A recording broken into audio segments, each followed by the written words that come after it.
Hello friends, welcome back to my channel. আজ রেসিপিটা একটু স্পেশাল। ছবি দেখেই হয়তো সবাই আন্দাজ করতে পারছেন। হ্যাঁ, আজ আমি রান্নাটা এখানেই করব। আজকের রেসিপি হলো village style fried chicken curry. এটা খুবই অথেন্টিক একটা রেসিপি। এটা আপনারা খুব ইজিলি বাড়িতে বা যে কোনো অনুষ্ঠানে বা পিকনিকে করতে পারেন। খুব টেস্টি খেতে হয় এই চিকেন কারিটা। তাই কথা না বাড়িয়ে দেখে নিই চটপট ভিলেজ স্টাইল ফ্রাইড চিকেন কারির রেসিপিটা। সবার প্রথমে লাগছে চেরা কাঁচা লঙ্কা 5 পিস, 4টে ছোটো এলাচ, 4টে লবঙ্গ আর 2 ইঞ্চি দারচিনি স্টিক, 3টে মিডিয়াম সাইজের টমেটো কুচি করে রাখা, 2টো তেজপাতা, 4টে পেঁয়াজ স্লাইস করে কেটে রাখা, 1 টেবিল স্পুন ধনে বাটা, 1.5 টেবিল স্পুন হলুদ আমি জলে ভিজিয়ে রেখে দিয়েছি, শুকনো লঙ্কা আমি 17 থেকে 18টা শুকনো লঙ্কাকে বেটে রেখেছি এখানে, এটা 1.5 টেবিল স্পুন হয়েছে, 2 টেবিল স্পুন রসুন বাটা আর 1 টেবিল স্পুন আদা বাটা।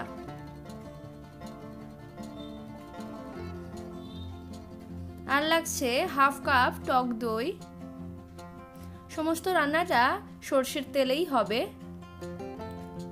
লবণ এবং চিনি তো লাগছেই।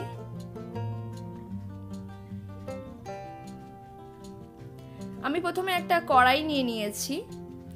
কড়াইটাকে আমি একটু উল্টিয়ে একটু সামান্য কাদা মাটি নিয়ে তার সঙ্গে জল দিয়ে ভালোভাবে এরমভাবে একটা প্রলেপ করে দেব। এমনভাবে করলে উনুনে রান্না করার সময় যে কড়ার পিছনে কালি পড়বে সেটা খুব ইজিলি উঠে যাবে। কড়াটা আমি গরমে বসাতে দিয়ে দিয়েছি। এর মধ্যে আমি হাফ কাপ সরষের তেল দিয়ে দিচ্ছি।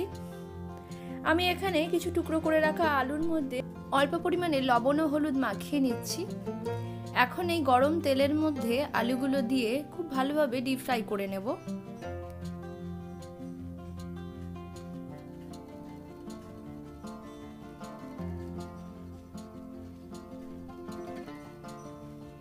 দেখুন আলুগুলো ফ্রাই হয়ে গেছে। এখন এই আলুগুলোকে আমি তুলে নেব। এখানে আমি 1.5 কেজি চিকেন নিয়েছি। এটা রেগুলার পিসেই রয়েছে। এর মধ্যে সামান্য পরিমাণে লবণ ও হলুদ মাখিয়ে নিয়েছি। এটাকেও আমি তেলের মধ্যে ডিপ ফ্রাই করে নেব। অল্প অল্প করে মাংস দিয়ে ডিপ ফ্রাই করতে হবে। সব মাংস একসঙ্গে দিলে হবে না, এতে ভাজাটা খুব ভালো হবে না। এমনভাবে মাংস করলে মাংসটা যখন রান্না হয় তখন খুলে বেরিয়ে আসার চান্স খুব কম থাকে। মাংসগুলো ভেঙেও যাবে না আর খেতে অত্যন্ত সুস্বাদু হয়।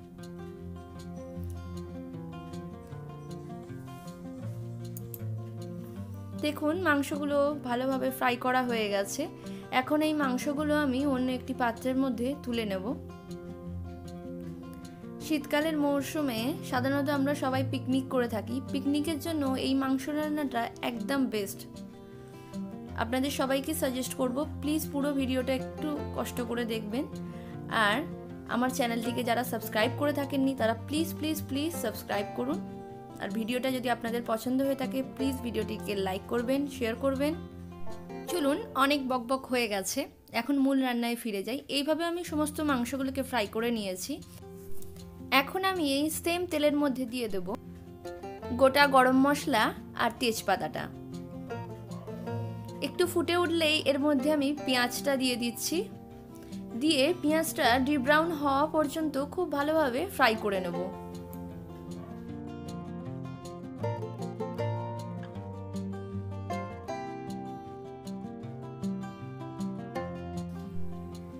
দেখুন অল্প কিছুক্ষণ ফ্রাই করার পরেই পেঁয়াজগুলো কালার চেঞ্জ হয়ে গেছে।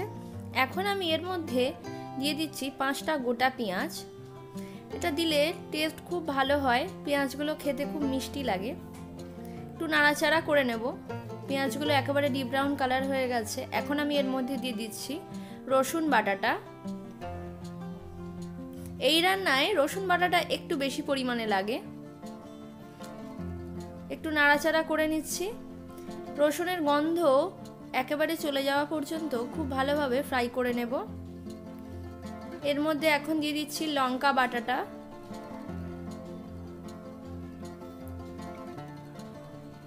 কষিয়ে নেব কিছুক্ষণের জন্য। রসুনের গন্ধটা চলে যাওয়ার পরেই আমি এর মধ্যে দিয়ে দিচ্ছি কোচানো টমেটো টমেটোগুলোকে খুব ভালোভাবে ফ্রাই করতে হবে যাতে টমেটোর কাঁচা গন্ধটা চলে যায় এবং টমেটোগুলো একটু নরম হয়ে যায়। এখন আমি এর মধ্যে দিয়ে দিচ্ছি 1 টেবিল স্পুন ধনে বাটা। এই রান্নায় জিরে বাটাটা দেবেন না, এতে টেস্টটা একটু অন্যরকম হতে পারে। ধনে বাটাটা দিলে টেস্টটা খুব ভালো হয়। একটু কষিয়ে নেব এটাকেও। দিয়ে দিচ্ছি হলুদ। হলুদটা জলে গুলে দেওয়ার কারণ হলো এতে হলুদের রঙটা খুব ভালো আসে। বেশিক্ষণ ভিজিয়ে রাখলে হলুদ বাটাটা কমও যায় এবং কালারটাও খুব ভালো আসে। এটাকেও কষিয়ে নিচ্ছি। এখন এর মধ্যে দিয়ে দেবো আদা বাটাটা।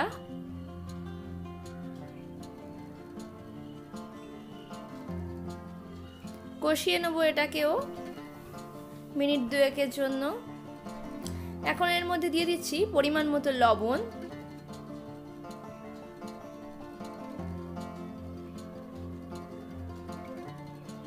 দিয়ে দিচ্ছি পরিমাণ মতো চিনি। এই সমস্ত মশলাকে খুব ভালোভাবে কষিয়ে নিচ্ছি। একটু কাশ্মীরি লাল লঙ্কার গুঁড়ো দিয়ে দিচ্ছি 2 টেবিল স্পুনের মতো। এইগুলো আমি দেখাইনি প্রথমবারে, তো এখন দেখিয়ে দিচ্ছি, তার জন্য আমি ক্ষমা চেয়ে নিচ্ছি সবার কাছে। এখন এই ভেজে রাখা চিকেনগুলো দিয়ে দিচ্ছি এর মধ্যে। দিয়ে এটাকে খুব ভালোভাবে কষাতে হবে যতক্ষণ পর্যন্ত না তেল ছাড়ছে।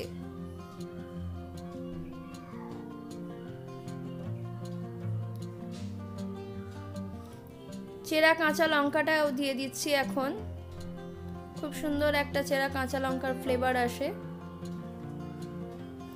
টক দইটাও খুব ভালোভাবে ফেটিয়ে রেখেছি, সেটাও এখন আমি দিয়ে দিচ্ছি। টক দইটা অপশনাল, আপনারা যদি হাতের কাছে না পান তাহলে দেবেন না। বিনা টক দইতেও এটা খুব ভালো খেতে হয়। এখন এটাকে খুব ভালোভাবে কষিয়ে নেব যতক্ষণ পর্যন্ত না তেল ছাড়ছে। দেখুন ভালোভাবে কষানো হয়ে গেছে, বুঝতেই পারছেন খুব সুন্দর তেল ছেড়ে দিয়েছে মাংস থেকে। এখন এর মধ্যে আমি একটু গরম জল ঢেলে দেব আর মাংসটাকে ভালোভাবে সেদ্ধ হতে দেব।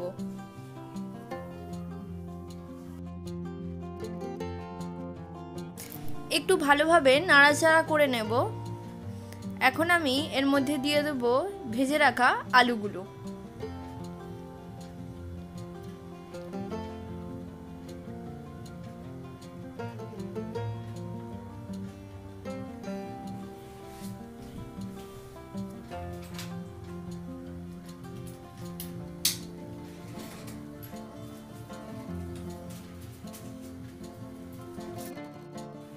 একটু ভালোভাবে মিক্স আপ করে নেব।